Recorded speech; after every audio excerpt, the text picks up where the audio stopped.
Jésus, est-ce vrai que si nous prions avec foi, nous allons accomplir les choses impossibles? Mon enfant, la foi peut déplacer des montagnes. Mais laisse-moi te raconter une histoire. Il y avait un petit village qui souffrait d'une grande sécheresse. Les habitants priaient chaque jour avec foi, et un jour, la pluie est venue, plus abondante que jamais. Vraiment? Alors même les choses impossibles peuvent arriver? Oui, mon enfant. Avec foi et persévérance, Dieu ouvre des chemins, brise des liens que l'on n'a jamais pensés. Il y avait un homme malade que tout le monde croyait perdu. Mais sa foi l'a guidé vers la guérison et il retrouva la santé. Je veux prier avec foi comme eux. Toujours prier avec cœur sincère, mon enfant. La foi transforme les vies. Souviens-toi, la foi ne garantit pas toujours ce que tu veux, mais elle guide ce qui est juste. Jésus, pourquoi Dieu ne répondit-il pas toujours immédiatement quand nous prions? Il était une fois un petit fermier qui plantait une graine. Chaque jour, il venait voir la terre, mais rien ne poussait encore. Il aurait pu croire que la graine était morte. Mais sous la terre, elle préparait ses racines. Et un jour, au bon moment, elle est sortie vers la lumière. Alors, Dieu travaille même quand on ne voit rien? Oui. Le silence de Dieu ne signifie pas son absence. Il prépare quelque chose que tu ne peux pas encore voir. Comme un père qui prépare un cadeau en secret, pour surprendre son enfant au moment parfait. Mais pourquoi attendre si longtemps? Parce que l'attente construit ton cœur. Elle fortifie ta foi. Elle t'apprend la patience.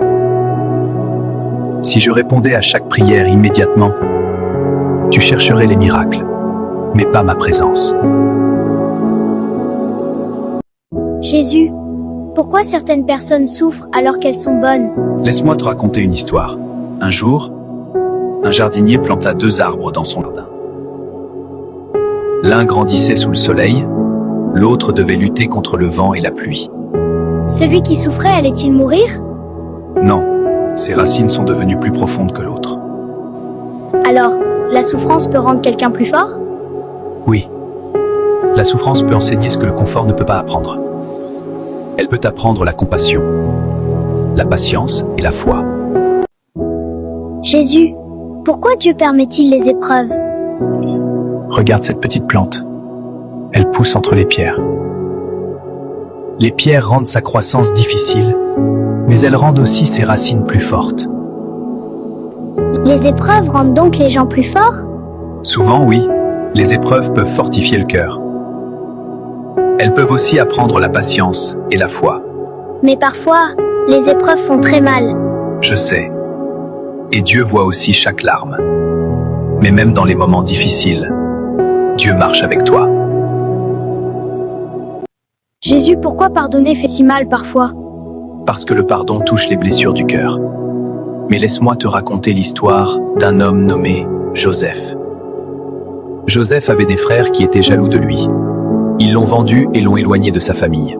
Joseph a beaucoup souffert pendant des années. Mais Dieu était avec lui et il est devenu un grand dirigeant. Un jour, ses frères sont revenus devant lui. Il avait le pouvoir de se venger. Mais il a choisi de pardonner.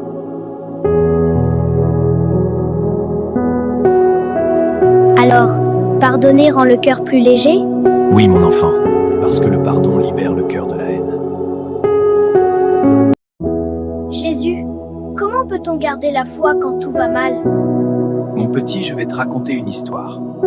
Il y avait un homme qui avait planté des graines dans un sol très sec. Pendant longtemps, rien ne poussait, mais sous la terre, les racines devenaient fortes. Alors, même quand on ne voit rien, Dieu agit quand même? Oui, mon petit. La foi, c'est croire que Dieu travaille, même dans le silence. Regarde cette rivière. Elle continue de couler malgré les pierres. La foi est comme cette eau. Elle trouve toujours un chemin. Mais parfois on se sent fatigué d'espérer. Oui, mon enfant, écoute. Les plus grands arbres ont commencé comme de petites graines. Les tempêtes ne les ont pas détruits. Elles ont renforcé leurs racines. Jésus, pourquoi Dieu permet-il la souffrance? Mon petit, laisse-moi te raconter une histoire. Un jour, Un potier façonnait un vase avec de l'argile. Pour qu'il devienne solide, il devait passer par le feu du four. Alors, la souffrance est comme ce feu? Non, parfois les épreuves ne détruisent pas, elles transforment. Regarde cette rivière, elle devient plus forte en traversant les rochers. Les obstacles ne l'arrêtent pas, ils guident son chemin. Mais la souffrance fait très mal. Je sais, mon petit, mais Dieu ne nous abandonne jamais dans la douleur. Parfois, les nuits les plus sombres préparent les plus belles aurores.